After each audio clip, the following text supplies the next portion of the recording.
Hey, everybody. Oh, here we go. Hey, everybody. Welcome to tonight's class. We are super excited for you to join us. We are going to teach you to do a painting in about an hour, and we love doing these classes with Michaels. Tonight's class is something a little fun, a little bit different techniques. We're going to be using a lot of palette knife. Nothing's going to be perfect or following a pattern, some fun, bright colors. So we are doing this cute rainbow zebra. I'm Kirsten and I'm a designer here. I work in the content studio at Plaid. And I wanted anyone that is new to joining us tonight that we have Caitlin also in the studio and she is going to moderate. And so if you guys have any questions or you want me to re-explain or maybe hold up the painting, whatever you guys need to make this the most successful class for you, let us know in the chat and Caitlin will get right back to you. So first things first, I want to go over the supplies that we're using. And I always tell everyone, because sweet Caitlin always gets questions, what if my yellow's different? Or what if I don't have purple? Or what if my canvas is bigger or smaller? Or whatever the question is, lots of flexibility. I'm actually painting tonight on a larger canvas than our little sample here for no reason other than I want you guys to be able to see it better, but any size canvas works. A square, a rectangle, if you're doing it on a large piece of poster board. So a large white canvas is what I'm using. And we are using FolkArt matte acrylic paints. They're perfect for all of the techniques. Anyone that's new to painting, they are just really the best acrylic paint for blending and highlighting and shading and all of the fun things that you do on all of our classes with Michaels. So the color palette I'm using is I'm using Wicker White. I'm using this beautiful bright pink. I'm using pure orange, a bright red. This is apple red or cardinal red, daffodil yellow, lime green, aqua, lavender, and then always black. This is licorice, and this is just a solid black. And then for in the supply list, I know I listed a piece of chalk. I'm using white, but if you've got a piece of yellow or purple or pink, it doesn't matter. All we're going to do is use that piece of chalk to apply our pattern. Napkins and water for your brushes and whatever you use for a palette. I'm going to use just this wax paper palette paper. That's a mouthful, wax paper palette paper. But if you have a glass plate or a ceramic plate, whatever you use. And then I called for on the supply list a Michaels brush set. And the brush set included, I think, 10 just gold nylon brushes. And here I also like to tell people, for kind of a loose abstract painting like this, you don't have to use the exact brushes that I'm using. I'm going to say have a few flat brushes. So a large, a medium, a small, whatever you're more comfortable. If that's too big and you like to use a smaller brush for control, perfect. But that's a 1/2 inch. I've got a number 6. I've got a number 8, and I think I've got a number 2. That's really all you'll need for tonight's class. And then a palette knife. Michaels has tons of great palette knives. You don't need anything fancy. These are just the basic plastic ones. You can see some are smaller, some are different sizes, but any palette knife will do for tonight's technique. Okay, because we teach you guys a painting within an hour, we always cheat a little bit and we use a heat gun or a blow dryer. And that is just to make sure that all of our layers of paint are dry. So you'll need a blow dryer. Okay, so those are our supplies for tonight. And again, we're painting this cute little rainbow zebra. I did not provide a pattern, and I'll kind of show you guys why as we get started in the class. Okay, so with that said, does anyone have any questions before we get started? Could they use a hot saffron instead of a pure orange? Yep, they sure can. You guys will see, and actually I'll try to hold that up. So the rainbow element is just little swatches of color in the little guy's mane and on his stripes.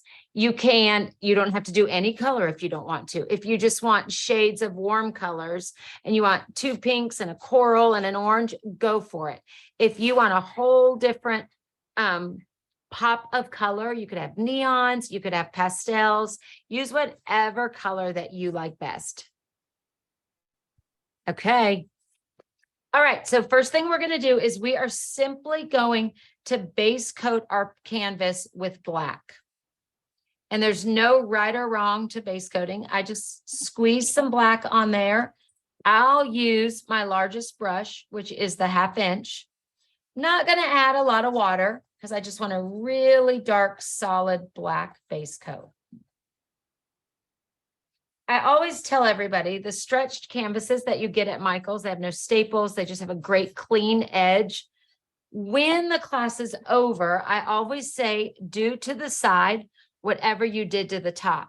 So just wrap that yellow and that technique that we did to get the texture around, but we don't do it during the class just because 1, it's hard to handle, and 2, it just takes up time when we're learning fun techniques.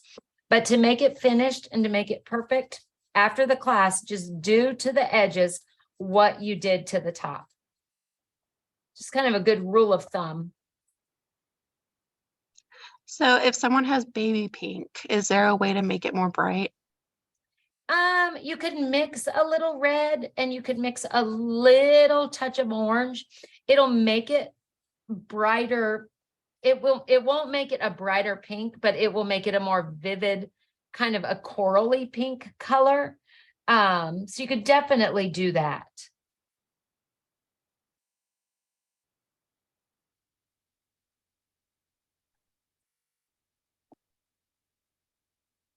And the only thing about the base coat is you just don't want it to be so thick that it's textured or that it's chunky. You just want a nice, even base coat. And the FolkArt matte acrylics, obviously black, always base coats beautifully because it's such a rich color. But the pigment in the FolkArt matte is so heavy pigmented, so you get such good coverage. Whether you're layering. Oh, go ahead. sorry. No. And why would you not start out with a yellow background? So what we're going to do, and really, if anyone's ever taken a class that I do, I love a dark background. It just allows you to like bring all the colors out.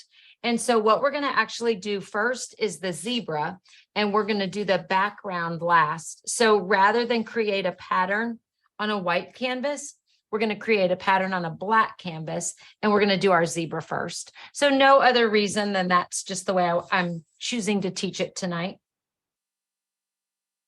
Okay, thank you. Yeah. Okay, so if there's no more questions about the base coat, I am going to blow this with the blow dryer because we want to work on dry paint.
Okay. All right. So you have a solid black. And another great question we always get, if you didn't want to do black, you could have done navy, you can do dark green, you can do a really dark eggplant purple. It's just really fun and a whole different look when you're painting on a dark color as opposed to white. Could they have just started with a black stretched canvas instead? They sure could have. Yep. Does Michael's have those? I'm learning something new every day. Okay, I've got one more spot that's a little wet. I'm gonna get it.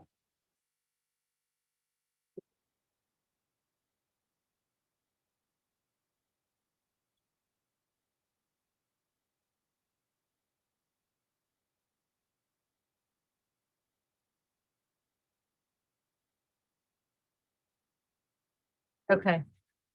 Yep, they could have started with the black stretched canvas. I should pay attention. We probably have 50 of all of the different sizes of canvases that Michael's carries here in the studio, and they're all white. So we just grab them and that's what we use. Okay, so not the scary part, but we always have people ask us that why we didn't provide a pattern. No reason other than you can see our little zebra. He's not perfect. His eyeball is not detailed like he's out of the National Geographic magazine. It's fun and it's abstract. And with that, I think that you learn the techniques better if you're not following a pattern. So many times when you're following a pattern, you're basically color book painting. So you're applying white in the line and then you're applying pink in the line. Fun and wonderful, a great way to learn. But something like this, it's fun to not have that. So to kind of be a little bit more daring in your application. So the first thing we're going to do with our chalk stick is apply a very basic pattern. And all I want you guys to do is kind of view the zebra as different shapes. So his neck starts in the corner and it's like a ice cream cone. So the wide part of the ice cream cone, and it gets a little bit thinner. His face is a long rectangle with a little detail in the nose. We're not going to worry about his eye. His ear is very simple shapes. And this is really just a random long box. This is just a really random loose, almost a scribble outline.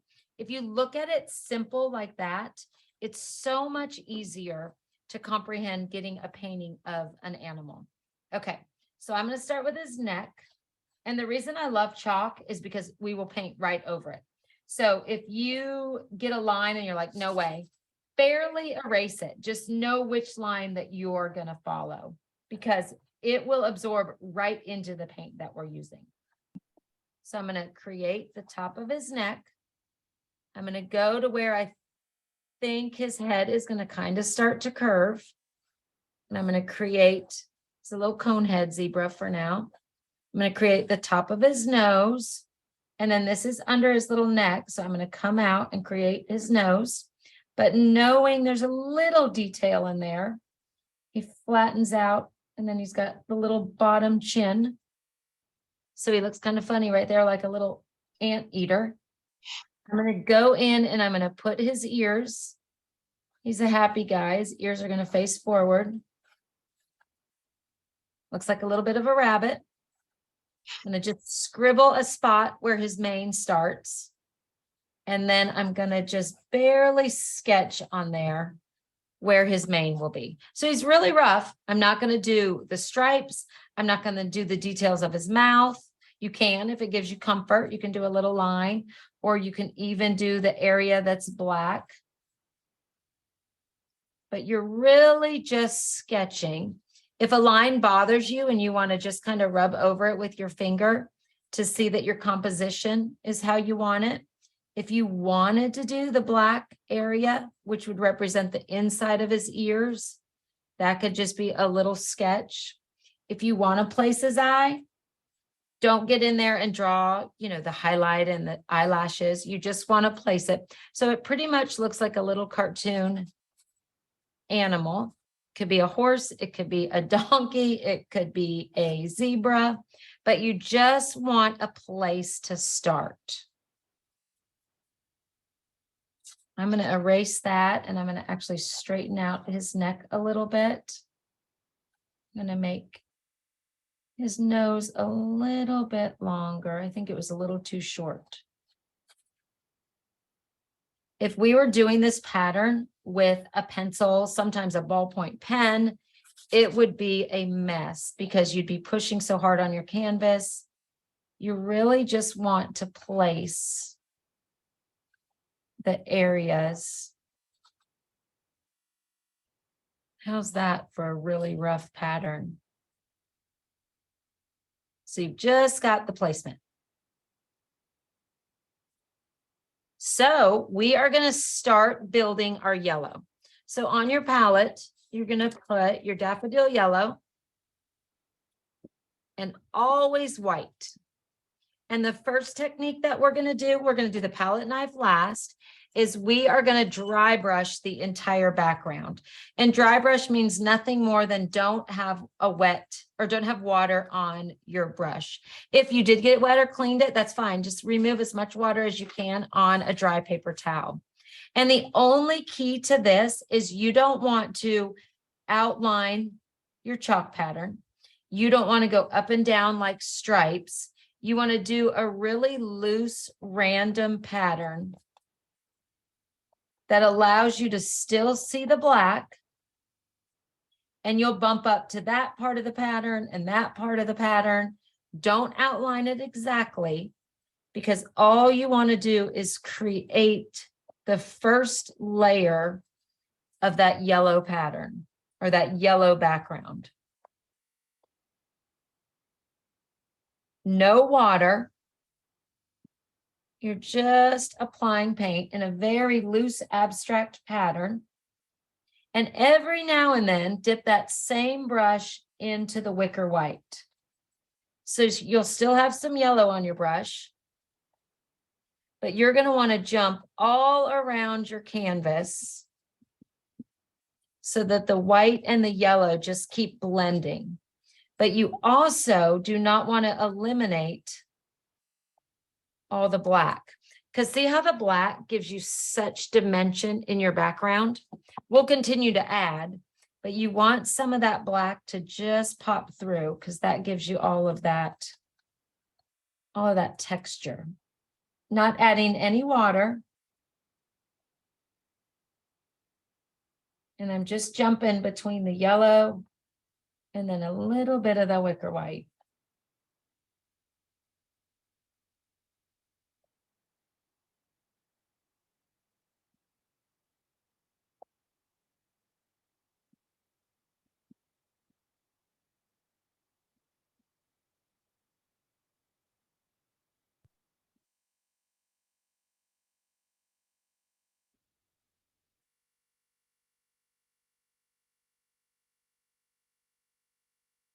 If you overlap a part of your little zebra, don't worry, you can always go back in there and add black.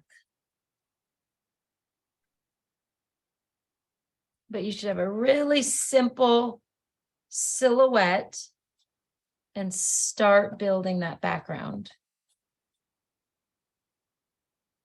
I actually, on this one, I might leave a little more of that black.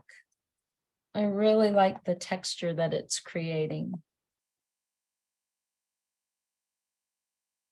This is one of the reasons that I paint on a dark color, is because it would be, for me anyway, it would be very hard to create that much texture, starting with white and adding black, then adding yellow. It would be hard and it would be messy. Where adding light colors on top of dark, you automatically get that dimension. Okay. So that's our first application.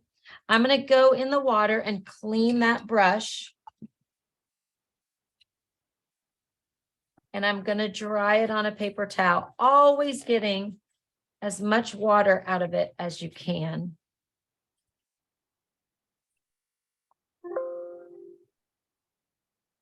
All right, I've still got Wicker White on my palette, so I'm going to go just into the Wicker White. And I am going to not base coat completely, but I'm just going to start applying the white stripes. And what I want you guys to do is, I don't want Well, if you want to, I want the painting to be yours. But the technique that I would love for you to learn is to do a really abstract application of the zebra stripes. So you're not drawing them with your chalk. You're just applying the concept of the zebra pattern. So I'm going to start behind his ear and I'm going to connect it down on his, I guess where his neck and his head join. I'm not going to push pressure, but I'm just going to lightly drag that just to kind of create my first stripe. I'm not committing because I've got a lot of that black coming through. And then I'm just going to continue to add stripes or just the placement of the stripes. Each zebra is different, thankfully. So I started there. And then on his head, knowing that the top of his nose, and you guys do it any way that you want to apply. I'm going to do some stripes that kind of come. So what I'm going to do first is I'm going to start at the top of his little head, and I'm going to do a little stripe that goes down to the edge of his nose. And then I'm going to kind of break apart from there. And I'm going to go kind of down to his eye. And then I'm going to do a few that kind of circle the edge of his nose. I'm not committing. I'm just placing them there to see if that's what I like. And I do. Oh, sorry. I keep interrupting you. No, not at all. You ask. When you get the chance, can you push the finished canvas a Back little in. bit? Yeah. Yep. Thank you. So we haven't done anything perfect. We won't follow a perfect pattern. You can see all the application of paint is very abstract. I'm going to get just a little bit of white on the back of his ears. I'm not covering up the black, but we're just layering. So that same dry brush technique.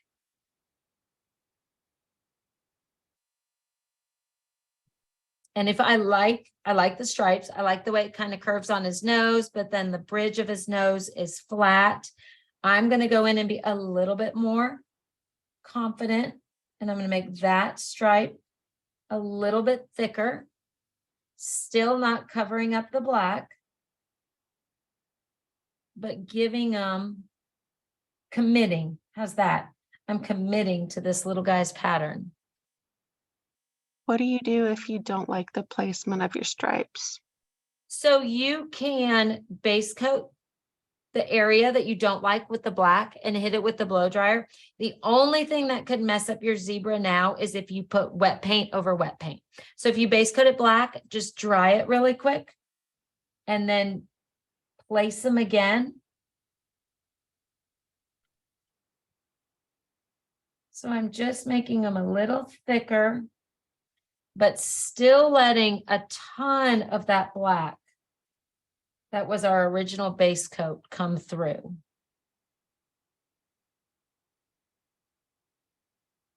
I need a little bit more wicker white. No water. If you use water, what it'll do is it'll take down the vibrancy of the white, and it will also eliminate all that great texture we have with the background being dark. Let me hold that up. See how no water, you get the highs and the lows automatically with the black coming through the white. I kind of left an opening where his eye is, but you can see, let me hold up this finished one.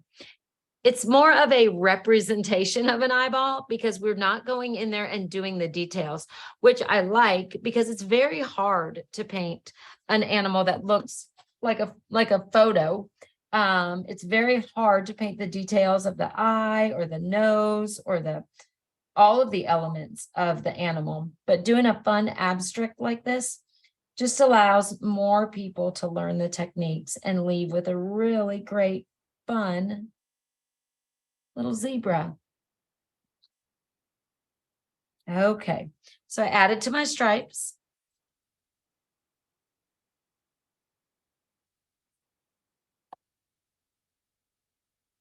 I might just put a tiny little outline where I know his eye is going to be.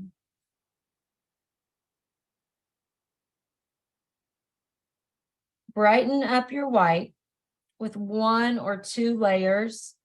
You can have one section of the stripe a little wider, but just don't make it look like your color book painting and you've got perfect straight edges and perfect straight lines. You want that irregular texture.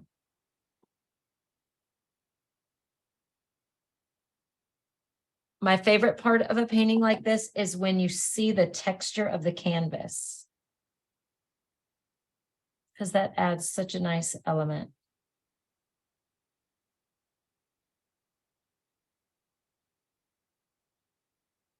And everything that I'm doing, I'm still just keeping that dark black.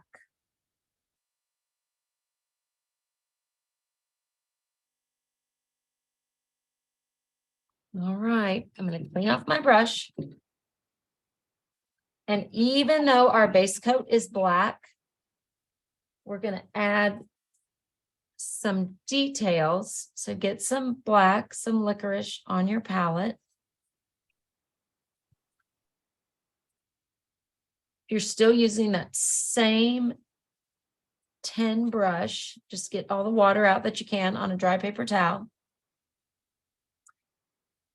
It is black, but I want to define the edge of the little guy's mane a little bit more. So to do that, all I'm going to do is using the chisel edge, which is the flat part of the brush. I'm just going to kind of pull up. I don't want a pattern that is exactly the same, like a little picket fence, but I'm just going to pull up, going from the solid black area into the yellow. And just giving a little detail. I'm going to soften, make that line a little bit crisper where his stripes meet his mane. And don't worry about covering up the chalk. You can see that's a chalk pattern. Don't go in there because at the very end, when everything's dry, you can just dust that with a paper towel and all of that chalk comes right off. So don't worry about going in there and eliminating that. All you're wanting to do is soften and create a really textured pattern where his little mane goes into the yellow background. I'm going to do the same thing with his little spiky hair on his forehead. Just going to go into that yellow.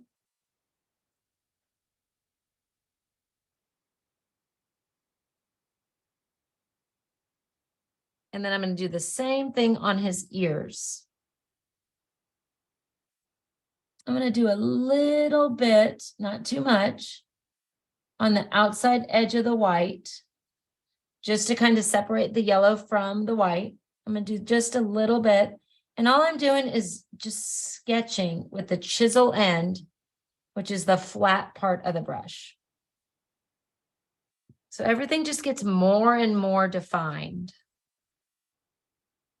I'm going to put a little spot in his eye, just almost base coating it for no details, but just to kind of define the placement.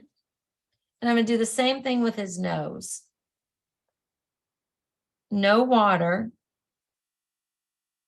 but I'm just going to make a crisper edge with the pattern that I created with the chalk. Now's the time if his nose needs to be a little longer. Maybe you want to add a white stripe. But all you're doing is just, you don't want a perfect line. You still want it a little bit abstract because everything about our painting is really loose and organic. Okay, I'm going to clean off that brush. I'm actually going to switch now to maybe a number 8, a 10, an 8, a 6, whatever brush you're comfortable with, but just a medium flat brush. I'm going to get a little bit of the white. And I want a little bit brighter white just in some sections of my stripes. So add that. If yours is already perfect, don't worry about it. But I just want a few more spots that are a little bit brighter. Okay. So now for the fun stuff. The palette knife. This is basically our base coat. The palette knife is what is so fun to create that final layer. And with the palette knife, there's only a few really basic techniques that you need to know. So when using a palette knife, it's got a flat edge. You don't use it like a brush up like that, like you're writing with it, or like a paintbrush that you're painting with it. You always use that flat edge. Let me see if I do this. Yeah. Caitlin, tell me if this is a good way to explain it. So a brush, you do this and you paint. Mhm. A palette knife, you want that flat end of the palette knife flat with your painting. See how that is like that, not like that? Yes. So that's rule number one. Rule number two is you never want to mash down. If you mash down and drag and apply tons of pressure, you're just going to get a really bad stripe. You're going to get a stripe of color. You want to be really light-handed. I always say a good tip is just hold it with 2 fingers and you just want to skim, almost like you're letting it jump on its own across your canvas. So flat to the canvas and really light pressure. So the only rules that you need when you're working with a palette knife. So what we're going to do to load it, can you guys, let me scoot this a little bit closer here. Make sure that is in the shot. So I've got the Wicker White. If you want to get it away from your yellow or your black, just kind of scoot it over.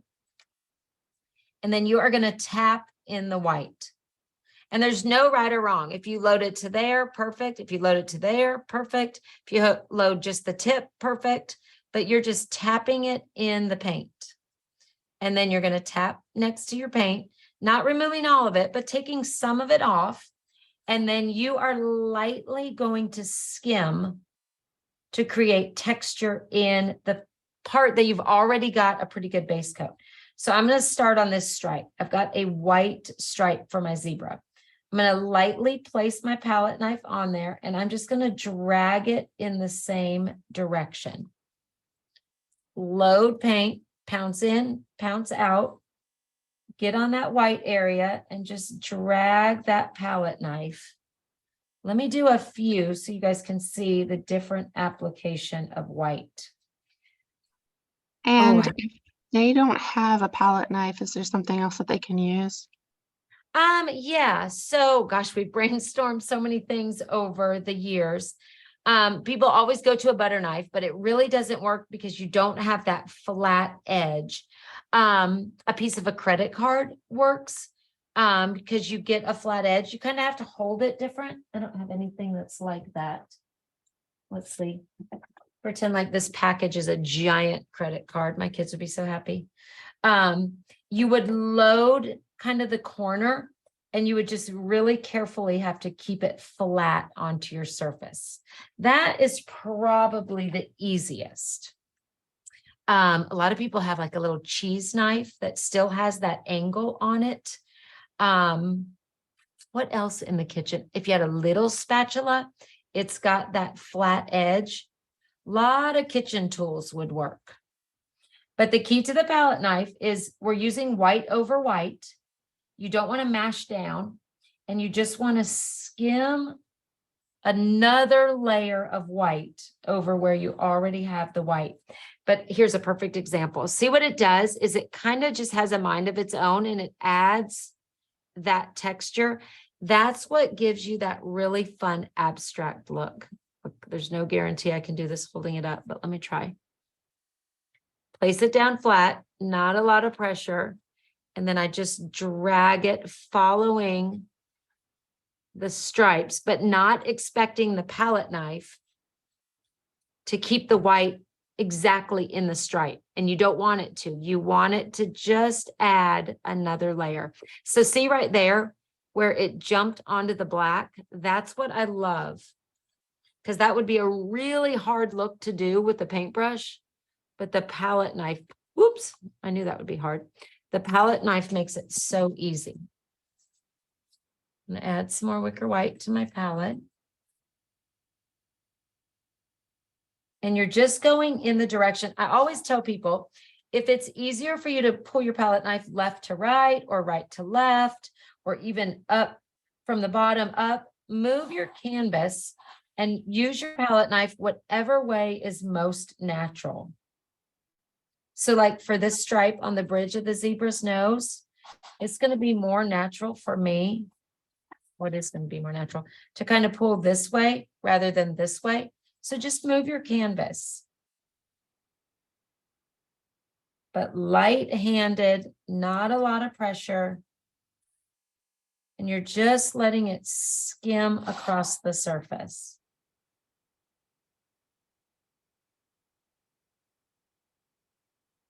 It's just giving lots of dimension to those stripes that you've already created.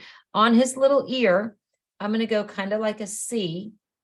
I'm just going to skim that white across the area that we base coated. And you want that texture. It's just a fun way to create an abstract. I am going to put white onto my palette knife, and I'm very softly just going to drag that across his little spiky mane. And what it does when you just apply very little pressure, it almost puts those little highlights where the light would hit his fur. So add as much texture as you like using that same technique of just light pressure on your palette knife. I'm going to do a little bit on this mane that's right on top of his forehead, but just barely, because I just want it to be like highlights.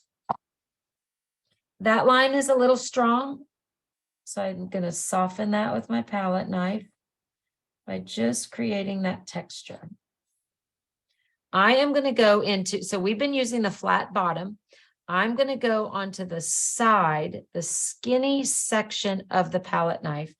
I'm going to load that with the white, and then I'm just going to pull that straight to create a little smile or a little mouth. I'm also going to do a little highlight on the top of his nose. So you're using that very flat edge of your palette knife. Then I'm going to load it the same way we have, pouncing in and then pouncing out. And I'm just going to kind of highlight the edge of his nose. I'm going to go over his little mouth because I don't want a straight line because nothing else is straight. It's all really loose and layered and textured. And just play with that. Play with that until you've got the look that you like. To clean your palette knife, I just put it on a paper towel. And then the fun part, the adding color. So I'm going to take all of my rainbow colors. I'm going to put a little bit of pink, orange, red. Don't put them too close together because it'll just make it easier when you're loading your palette. But very little paint. I've already got some yellow. And then we're going to zebra stripe him up. That just gave away my age. Do they still make zebra stripe? Caitlin, you'll know. I don't know. That just gave away my age. Do you know that it's dumb? No.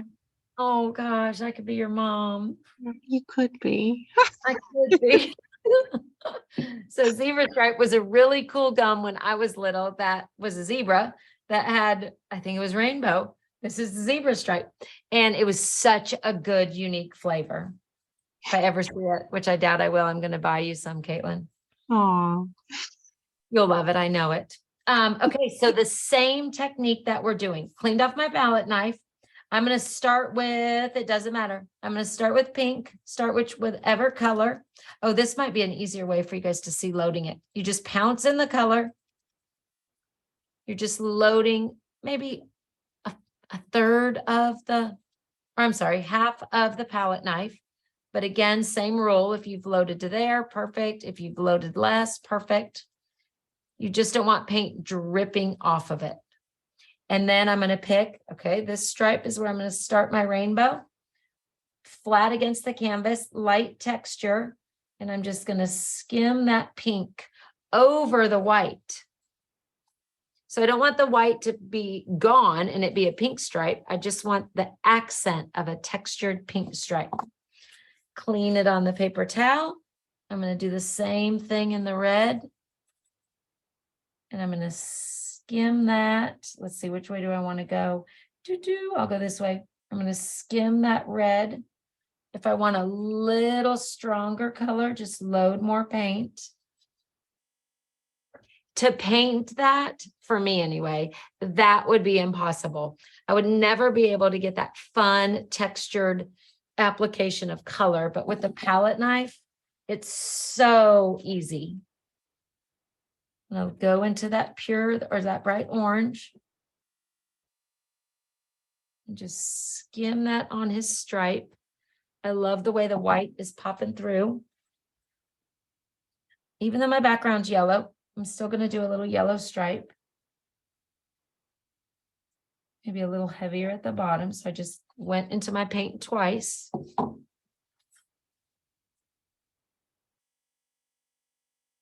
Then the green. And you don't have to go in rainbow order. Go in whatever order. If you're matching fabric or you're matching your room, everyone's back to school. If you're doing something for your dorm, do whatever color palette. It's just fun and modern to have that pop of color.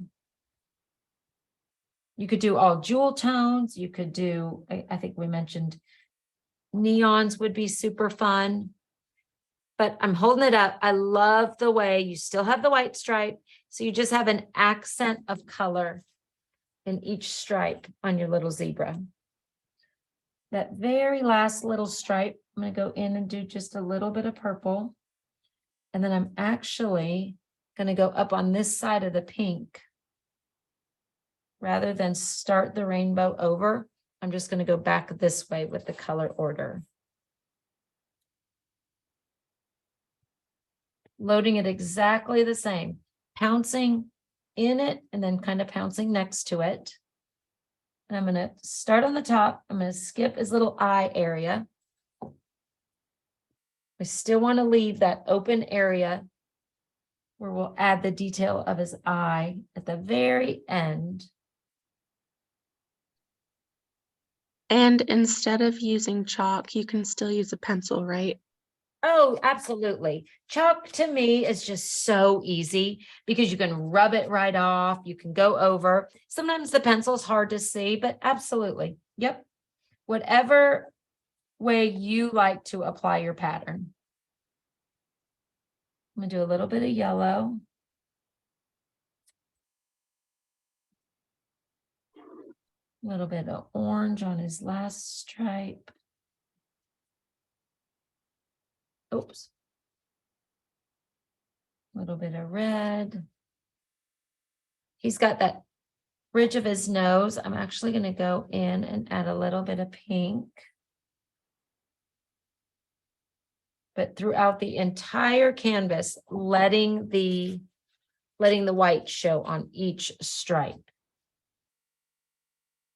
All right, then I'm going to get a little brush, a 6, a 2, an 8, all were in the set. And all we're going to do is add, in case your palette knife added color over the area that would be his little eye. We're going to base coat that one more time. So it's just like a little lima bean. And then I'm going to put, I need a little bit more. I'm going to put a little bit of licorice on my palette.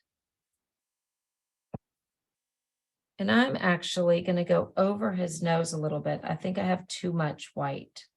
I'm going to actually go right over his mouth and kind of soften that. I want a harder black on his nose.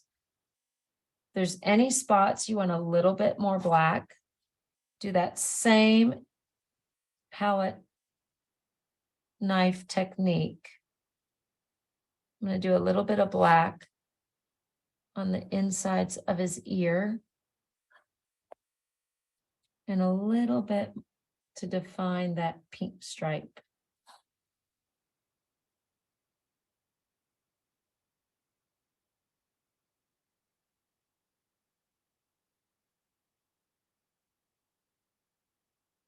I want his stripes just to have a little bit more black in them. But this is preference. If you like the white, I'm only doing this to break up a few of those areas. All right, always cleaning it on a paper towel. No need to put your palette knife in water until the very end. And then I'm going to load a little bit of Wicker White, less than normal. I'm going to pounce off, and I'm just going to skim across his eye, kind of starting in the front center. If you did a perfect dot, or if you did a circle, or if you tried to make it a detailed eye, it wouldn't match the rest of your painting. So I'm just applying texture, might do a little bit, just to add sparkle. I'm gonna do a little bit on the tip of his nose, and really just keep playing with it until that you get a look that you like. And then for the background, if you like it the way it is, it's perfect. It's just a soft dry brush with all of that layer. If you want to pick up some of that yellow on your palette knife and do that same technique, skimming across it. If you want to pick up some of that Wicker White, you want to add more to your palette. It's just giving that really bold layer, final layer of color to your background. Same rule, we're just loading the palette knife. We're not creating stripes and going up and down, but we're just doing very random swipes with light texture to just kind of make a more intense color of yellow on our little guy's background.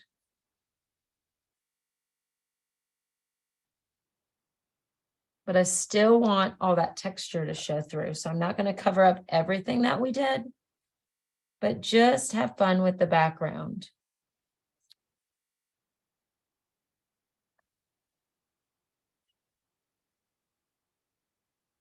Any questions, Caitlin? Nope. I think that is about it. The great thing about see how intense the color is, and that on top of the dry brush, but still with some of that black canvas coming through, is just such a modern look and such a fun way to apply color to a canvas.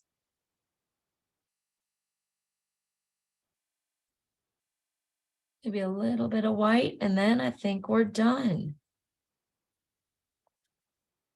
At the very end, you would let this dry. I always let it dry overnight, but you can see a few areas where I've got a little bit of chalk, like right there is chalk. Tomorrow, you just rub that with a damp paper towel and it just kind of brightens it up. It takes out any chalk that you applied your pattern with, but just a fun way to create an abstract animal. You could do the same technique with florals, with landscapes, with really anything.